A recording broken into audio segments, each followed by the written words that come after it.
Members, the question is the motion be agreed. The Honourable Carl McGinn. Thank you, Deputy President.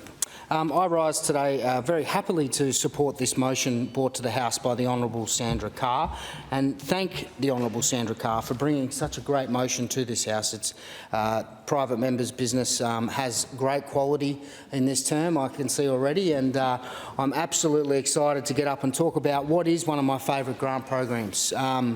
It has been very clear since coming in 2017 that the REDS scheme, grant scheme has been a huge success across regional WA, driven by the Honourable Alana McTin and the Minister, who has been a huge supporter in development, regional economic development. And I have to start with, members would remember that I spoke about yesterday the migrant scheme that's been going out to Kalgoorlie. Well, back in 2019, they received $250,000 for the Community Legal Centre, which has been the basis to starting the transition of migrant skilled workers from Perth out to the goldfields, which, as I said yesterday, was over 60 families have now relocated out there.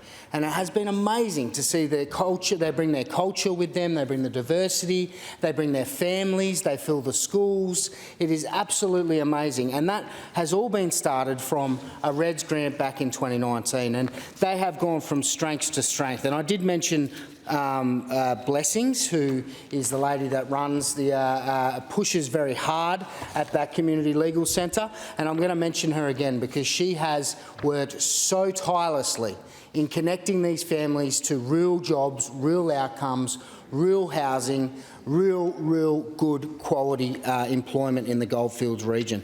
So $250,000, just something of that size has created a huge movement and more opportunities for businesses to get culturally diverse workforces and put families in areas where people have traditionally been over the last few decades moving away from the regions. So this has been a great program supported by the Development Commission. A huge shout out to the Goldfields Esperance Development Commission, who have done an amazing job since 2017 in my view, working very closely with shires, working very closely with business, making sure that the development commissions are there for a reason, and that is to ensure that people understand their rights and their eligibilities in working hard to get into these grants, but also to assist with their business models and help them get to where they want to be as a regional business. Another great outcome in that round in 2019 that I'm a huge supporter of as well is Carey Mining Pty Ltd. Carey Mining, as members may know, has very humble beginnings from out in Laverton and started as an Aboriginal business with Daniel Tucker, who has taken that business from Tropicana, one contract, to, I believe, very close to running their own mine operation now. They have a huge success rate in Aboriginal employment. It's run by Aboriginal people. There's a massive amount of Aboriginal people employed on the shop floor right up through the progression.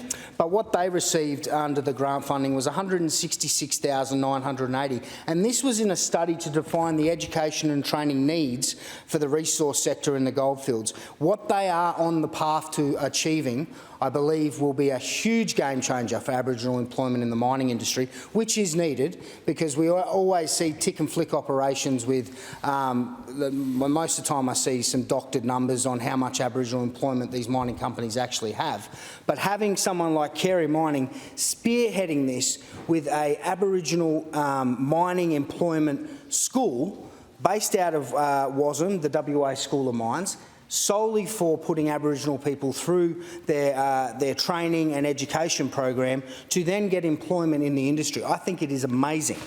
There are so many projects to talk about and so little time, but I do want to mention the NDT regional REDS grant, which was $195,000, non-destructive testing facility in Kalgoorlie-Boulder.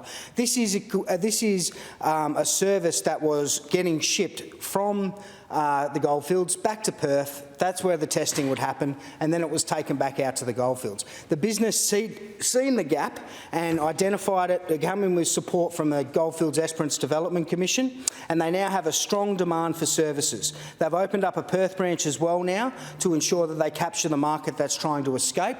But this has been all possible from the REDS grant of $195,000. I can't say enough how supportive I am of this program and how supportive I am of the Minister, who has shown how supportive she is of regional Western Australia.